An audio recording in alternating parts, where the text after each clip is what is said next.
Do you hold the Quran to be 100% accurate? And how do you Yes. explain any inconsistencies and clashes with your everyday life or in the modern world with what the book Um, says? yes, definitely. Um, I don't know if my answer will be convincing for people because I was raised as a Muslim, so I definitely believe in Islam. And as you see, I am a practicing Muslim woman. And I do a lot of interfaiths, by the way. I do go to churches and I do interfaiths with them. I did with Jewish community here also for a while.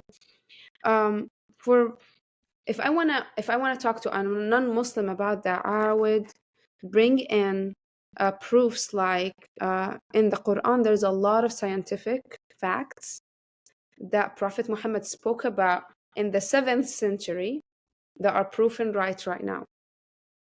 So how could somebody from the 7th century, where they had nothing, how could he know all these facts and details like, for example, the perinatal development, so the development of the baby in the womb.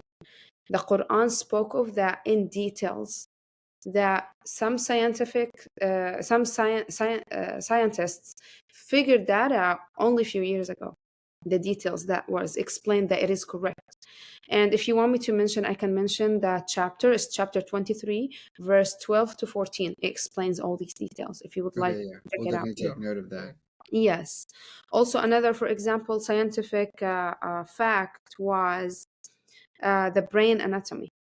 It was explained in an amazing way also in chapter 96, verse 15 to 16. There's also ocean divisions. Uh, God spoke about ocean divisions between the water in the Quran, and it's in chapter 55, verse 19 to 20. So I only wanted to mention three scientific facts that were mentioned in the Quran, but there's hundreds of them, not even maybe thousands, that explain things that there's no way on earth somebody would find them out unless they live in such a modern world that we are living in. Right. So do you think like because like we just found out certain stuff that prove that right, do you think like as time goes on, as time progresses, we're just gonna find out more? Probably. I think specifically right now, because a lot of people speak about space, there's so much details in the Quran about space that no scientist ever talked about. And it never made sense to us, but because we believe in the word of God. But recently, some scientists started finding them out. So, and we're like, wow, that's amazing. Even though I'm a believer myself, but still I'm fascinated every time I find something out. Yeah, no, it's very interesting how interpretation and these words that are spoken millennia ago could like still be seen and applied to the modern era. I think it really serves as like a foundation for timeless wisdom. Yeah, I agree. Definitely. And I'm sure the Bible and the Torah have the same things, because they're very connected, all of them.